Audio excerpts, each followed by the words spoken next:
My name's Yusuf. I'm 52 years of age. I've been a Muslim for 27 years. Ethnically, I'm from an Irish stock with a bit of English in there as well. Father was Catholic, my mother was Catholic, although only nominally Catholic. They didn't really take it that seriously.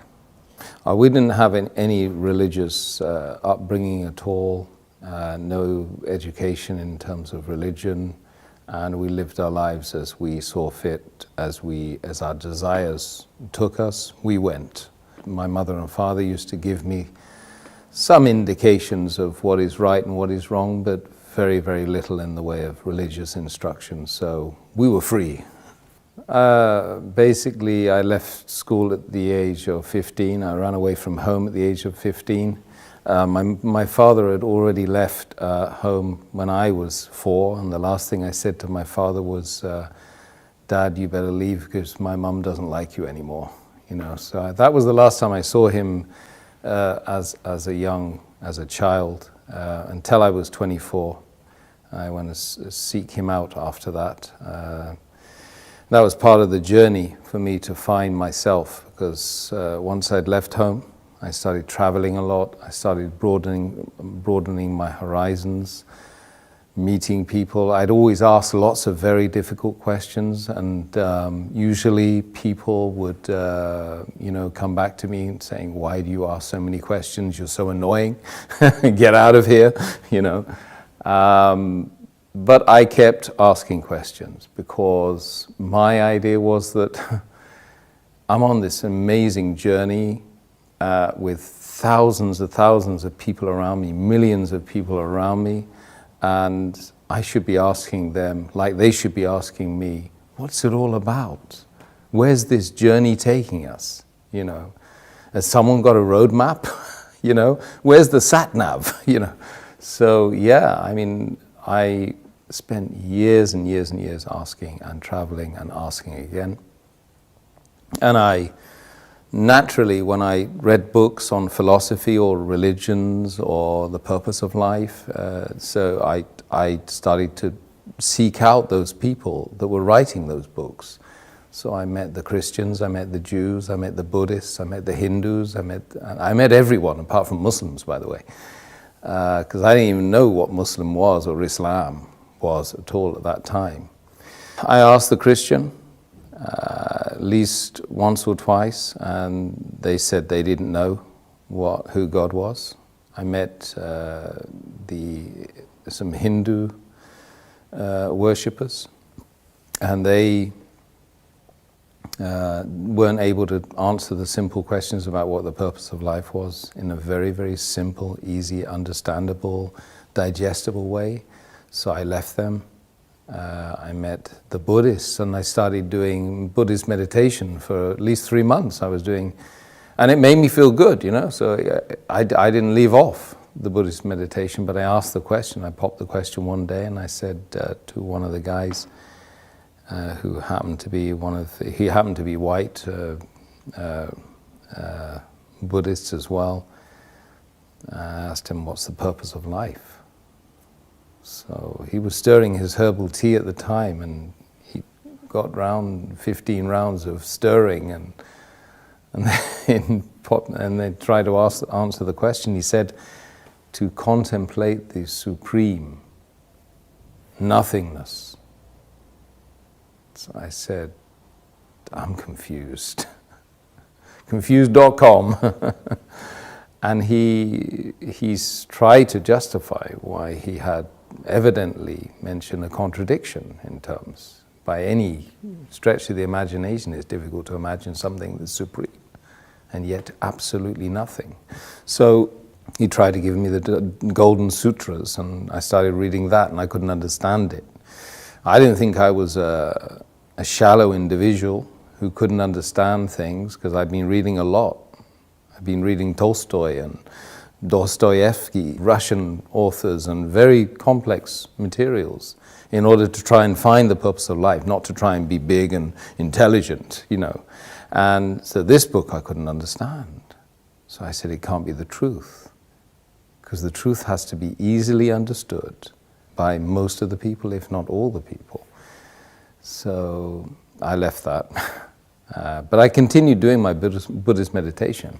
So I started looking into the Chinese philosophies, started doing martial arts, I started doing Tai Chi. I did Tai Chi for 3 years. And I was still reading and every ism and every schism and every possible thing which would help me to try and find me, Tim, who am I, you know. And it was a big struggle, massive struggle. So I went off and I was told that, you know, the top 5% of the world, they go to university. I got to Sussex University, studying politics and third world development, because that seemed really interesting to me. But it wasn't the paper, it wasn't the subject, it was the fact I was going there with this top 5% of the world sitting with me. So I got there and I was mortally disappointed, because most of them were just out to get drunk and have a hedonistic lifestyle whilst they were away from their family for the first time in their lives. You know. So I was there in the university, and I was pushing, prodding, poking everyone again and again and again, trying to find out what this life is, you know. And 99% of the people just don't want to talk about it. This is what I found. You've got to find the 1%. And when you find the 1%, you don't want to leave them, you know. One day, I had a particular female friend that was told me not to bother calling her the day after, you know. So I went to the Islamic Society because I was so confused, and I had a real bust up with her and a fallout with her and an argument, and wanted to know why she kicked me out. Because she said, as she was kicking me out, it's something to do with my religion. And I happened to know she was a Muslim.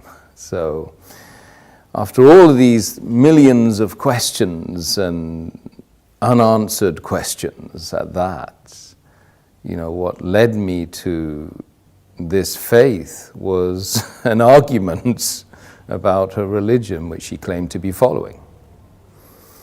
So anyway, knocked on the door of the Islamic Society, and I found this Iraqi guy with his headscarf and a smile as well, kind of a nice smile, and I said, look, I've got a problem with my girlfriend.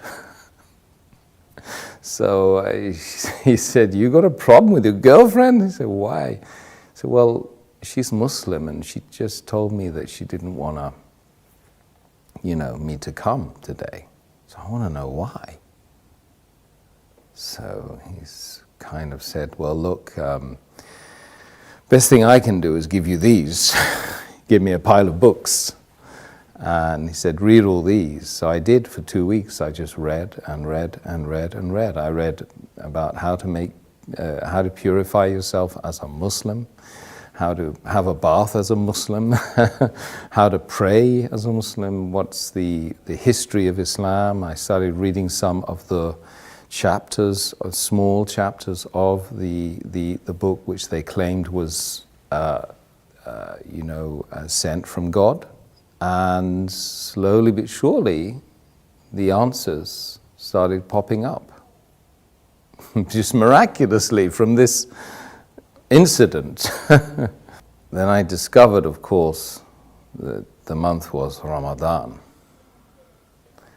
So then I started to learn that these guys were fasting, you know, for 30 days. Not continuously, of course, but they were fasting the daylight hours of this month. And this month was about the coming of this book, which I'd been reading, the Quran. And it was a revelation to me at the time as well, because of course I never knew Islam, Muslims. That was the first time I heard about Islam, but I never ever knew that Islam was a way that white Catholic people like me growing up in Britain could possibly accept. I thought it was a religion for brown people and ethnics, So I slowly but surely started getting the answers to the questions that I had been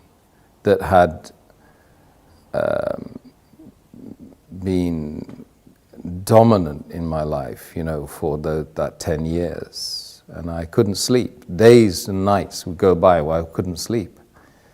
There were moments when, I just think, what's the point of this life without knowing, without having any certainty about a direction, about a purpose? What's the point?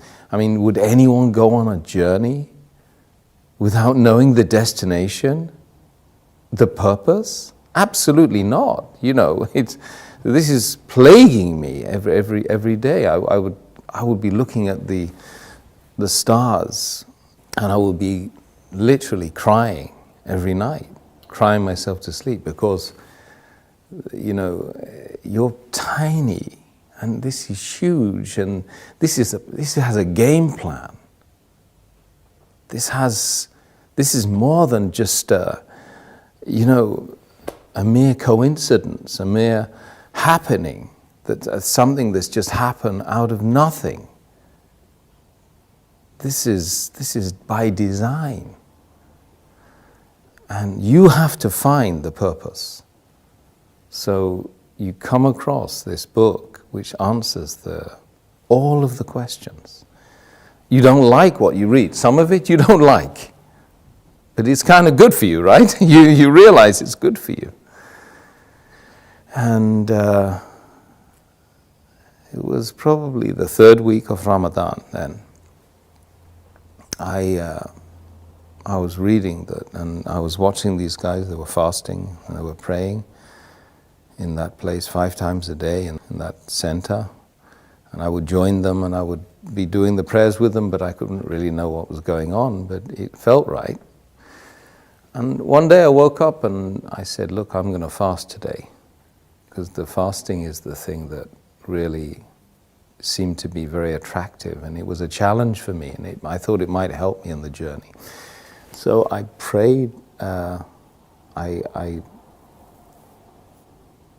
started fasting that day, and it was like somebody had removed the blindfold, they'd unlocked the door, they'd removed the earmuffs, and I was able to think clearly. And just that moment, on that day, on that time, was the moment where I found Islam. Because, when you're fasting sincerely to find the one that created everyone here and everyone out there and everyone that's going to be created later on, after we go and we leave this planet and leave this journey, is the ultimate sacrifice when you give off your food and give away the luxuries that you have and the water, and you do it sincerely, seeking the face of the one that created you, is the moment when you found yourself, So that was that day. That was the day, and I hadn't taken what was called the Shahada, or the declaration of faith, because I thought, well, God knows me better, so why would I bother, Anyway, I went on right until the end of Ramadan, and one night I was just super aware of myself, of being like needing to get rid of the past and start something new. It just felt like that. So the whole night I was just like, I was making this ritual ablution, watching, because I was reading it all the time in the books I had with me, and trying to get rid of something that was in the past. And then in the morning, very early in the morning, I just walked. I went up and I started looking for a mosque. I went into a mosque. I got to the top of the stairs and the guy grabbed hold of me and said, "Look, what's going on? What are you here for? Can we help you?" I said, "Yeah, I've just come to embrace Islam." He said, "Well, we don't know you. I mean, we've never seen you. What do you know about Islam?" I said, "I've been reading about Islam for the last 2-3 weeks, in fact, and I've been fasting as well." So they were quite surprised, and they said, "Well, have you washed?" I said, "I've been washing the whole night, man." I made the declaration of faith.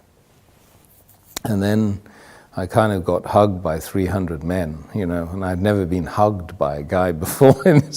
Not even my father, I don't think. I remember feeling that it really was a very amazing moment, and it was unlikely that I would feel that way again. That feeling of elation, the feeling of actually I felt very relieved, because imagine spending 10 years searching and searching for something which you don't even know what that is. It's not like you go on, you search for something, right, which you know, and you pretty much know where you drop that thing. So you've got a very small area that you can check, from home to work, back to school. Yeah, I can retrace the journey. But with something like the purpose of human existence in a sea of 8 billion people with millions and millions of potential miles you need to travel, and that took me 10 years. I was 25 or 26 at the time I embraced Islam, and so the feeling was amazing.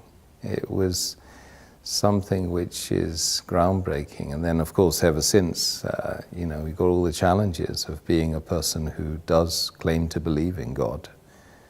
So I didn't really have any concerns about, taking that plunge and becoming a Muslim, because I was doing it sincerely to try, and if I didn't do it, what was I going to do instead?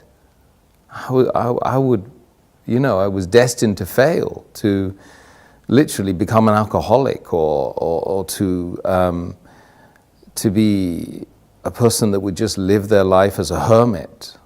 Literally, that's the way I was thinking at the time before I embraced Islam. So I didn't really have any hang-ups about accepting something that was going to really, truly speaking, help me here. It doesn't matter, the external didn't matter to me.